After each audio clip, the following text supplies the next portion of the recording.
Hello friends, welcome to my channel self made tutorial. आज मैं आप लोगों के लिए लेकर आई हूँ PG second semester history subject के पेपर 1।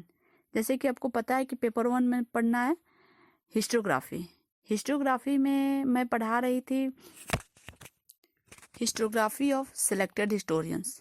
हम लोगों ने कुछ रोमन ग्रीक हिस्टोरियंस के बारे में पढ़ा, कुछ मध्यकालीन इतिहासकारों के बारे में पढ़ा, कुछ आधुनिक इतिहासकारों के बारे में। तो आज का टॉपिक है आधुनिक इतिहासकार यदुनाथ सरकार। मैं कह रही हूँ आधुनिक इतिहासकार, उन आधुनिक काल के तो हैं, लेकिन किस इतिहास के बारे में लिखा है? मुगल कालीन इतिहास लेखन के वो राइटर हैं। वैसे तो मैं आज कुछ दूसरा वीडियो अपलोड करने वाली थी, लेकिन किसी स्टूडेंट्स ने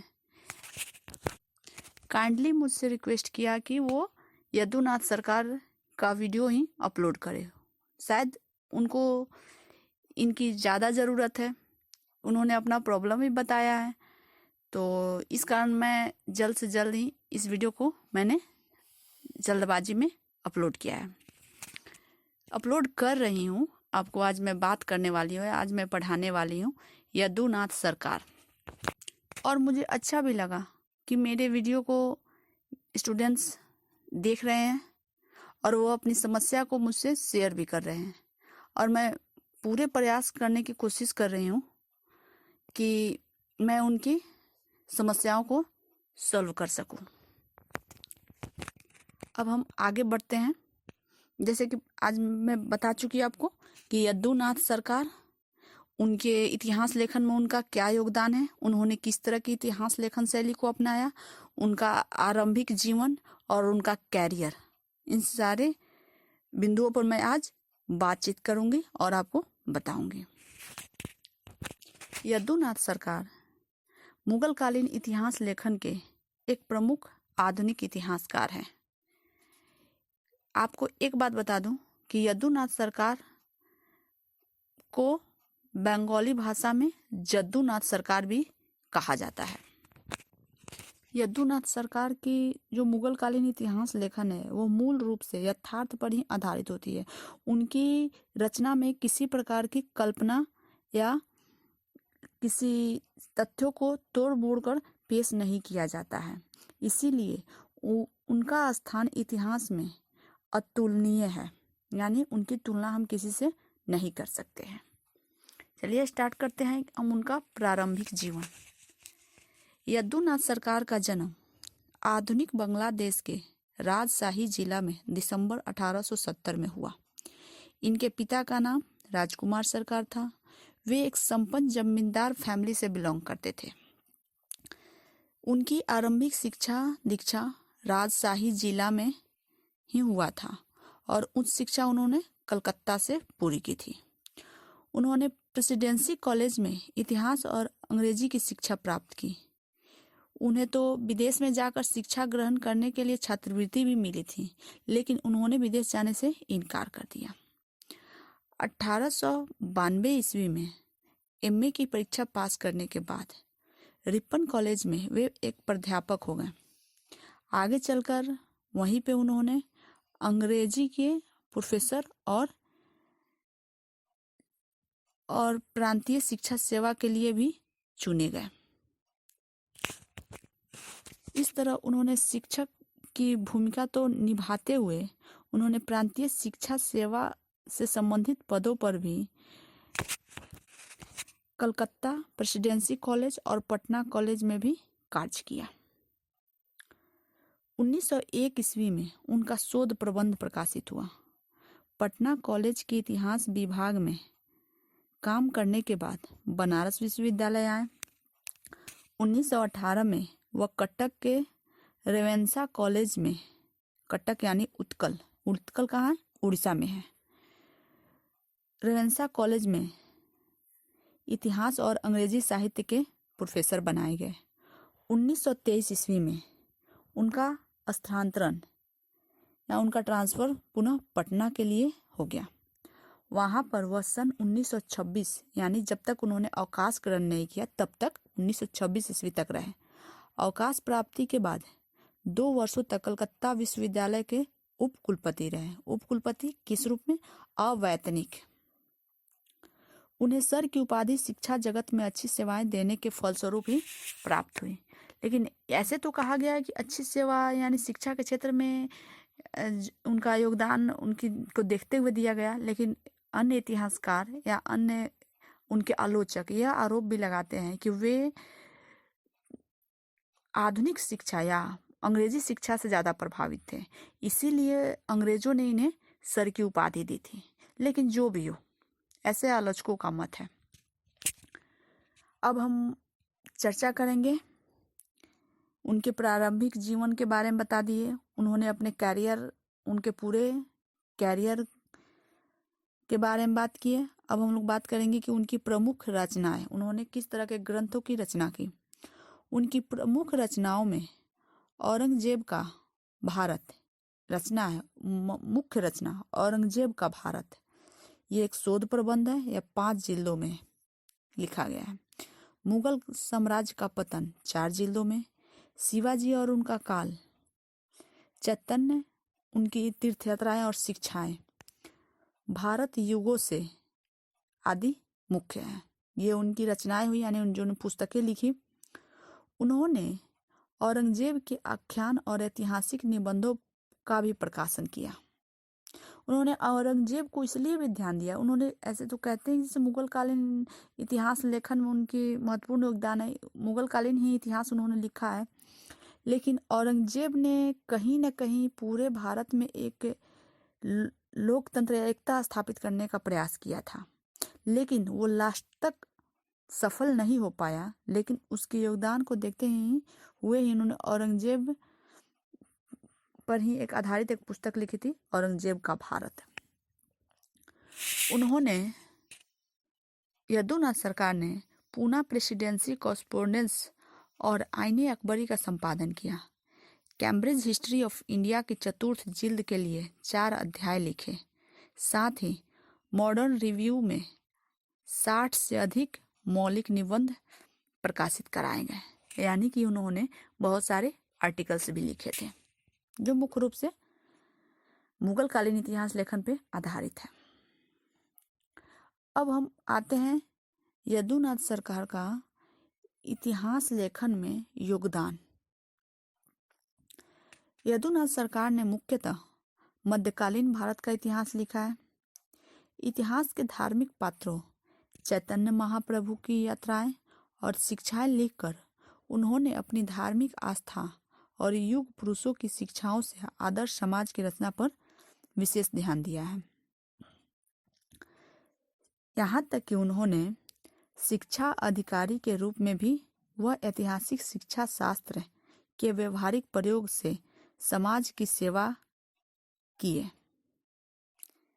सरकार यानी आप गवर्नमेंट मत समझिएगा, सरकार यानी यदुनाथ सरकार। यदुनाथ सरकार ने दरबारी इतिहासकारों द्वारा रचित इतिहास मानने से इनकार किया है, जिसका मुख्य कारण उनकी अंग्रेजी शिक्षा और मुख्यतः मध्यकालीन इतिहास का अध्ययन ही था। भारतीय इतिहास श्रृंखला में उन्होंने उन दरबारी इतिहास साहित्यों को इतिहास मानने से इनकार किया है, किंतु समकालीन सभी उपलब्ध स्रोतों की सहायता लेने से परहेज नहीं किया। उन्होंने सैकड़ों समाचार पत्रों को देखा था, जिन्हें अखबारात ए दरबार मुल्ला कहा जाता है। अब जैसे कि मैंने आपको ये सब बताया, आपको बता दूं कि यदुनाथ सरकार ने उन्होंने कुछ दरबारी इतिहासकारों के लेखन पर को ज़्यादा यूज नहीं किया है या ज़्यादा ध्यान नहीं दिया है, अपने इतिहास लेखन में ज़्यादा महत्व नहीं दिया है। ऐसा इसलिए कि मुगल काल में बहुत सारे इतिहासकार शासक के या मुगल सल्तनत या मुगल सम्राटों के दरबार में रहते थे और वो उनके आश्रित कवि थे। तो ऐसा तो स्वतः पता चलता है कि जब आश्रित कवि हैं तो वो अपने सम्राट को खुश करने के लिए उनके मनपसंद की, उनकी इच्छा के अनुरूप ही अपने इतिहास पुस्तकों की रचना करते थे। तो उनमें यानी कि उनकी रचनाएं निष्पक्ष या पूर्वाग्रह से रहित होती थी। पूर्वाग्रह युक्त, निष्पक्ष भी नहीं होती थी और पूर्वाग्रह युक्त होती थी। इस तरह वह एक ऐतिहासिक साक्ष्य के लिए ज़्यादा उचित नहीं थे।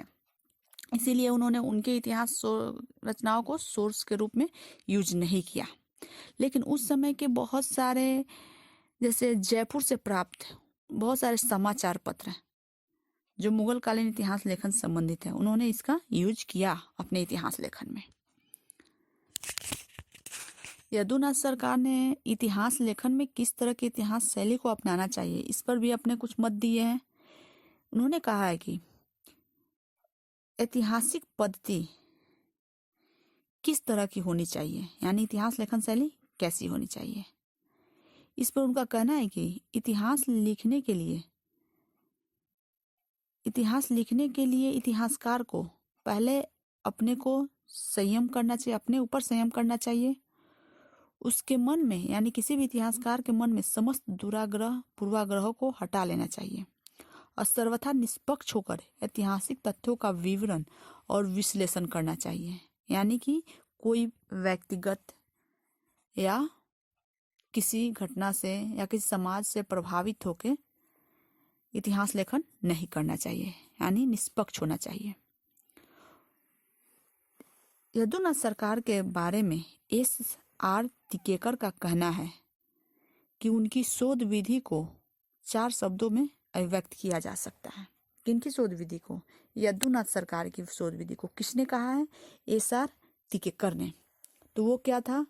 शोध विधि को 4 भागों में, एक मानचित्र यानी मैप, पहचान आइडेंटिटी, कालानुक्रम टर्मिनोलॉजी एंड पुष्टिकरण यानी सेटिस्फैक्शन। अब हम चर्चा करेंगे यदुनाथ सरकार की। ऐसे तो हम लोगों ने पढ़ा उनके इतिहास में लेखन में किस तरह का योगदान है, उन्होंने किस तरह के इतिहास शैली, लिखन शैली को अपनाया। लेकिन उनकी सबसे बड़ी विशेषता इतिहास लेखन की, यानी मुगल कालीन इतिहास लेखन की, उनकी सबसे बड़ी विशेषता यह है कि अनेक प्रशंसकों एवं आलोचकों के होने पर भी उनके बारे में ऐसा किसी ने नहीं लिखा है कि सरकार ने तथ्यों को एवं ऐतिहासिक तथ्यों को कहीं से तोड़ा मरोड़ा भी है। सरकार ने, यानी यदुनाथ सरकार ने कहीं भी किसी भी तथ्यों को तोड़ा मरोड़ा नहीं है। डॉक्टर आशीर्वादी लाल श्रीवास्तव ने उनकी प्रशस्ति में स्पष्ट शब्दों में लिखा है कि वह भारत के एक महान इतिहासकार थे और मध्यकालीन भारत पर निष्ठापूर्वक कार्य किए थे। उनके ऐतिहासिक दर्शन में काव्यात्मक शैली का अभाव है, यानी कि उनकी जो विशेषता है, तो उन्होंने काव्यात्मक शैली इपिक के रूप में या उपन्यास के रूप में उन्होंने अपने इतिहास की रचना नहीं की है, बहुत ही तथ्यपरक रचना है। तो उन्होंने कहा है कि काव्यात्मक शैली का अभाव है, परंपराओं का खंडन है, यानी कि उन्होंने अपने इतिहास लेखन में परंपराओं का खंडन, यानी ऐसा नहीं कि किसी इतिहासकार ने इस तरह के लेखन शैली को अपनाया तो मैं भी उनका अनुसरण करते हुए मैं उसी तरह का लेखन शैली का अपनाऊं। उनका लेखन शैली एक अलग हटकर है। मानव मूल्यों का प्रतिस्थापन है।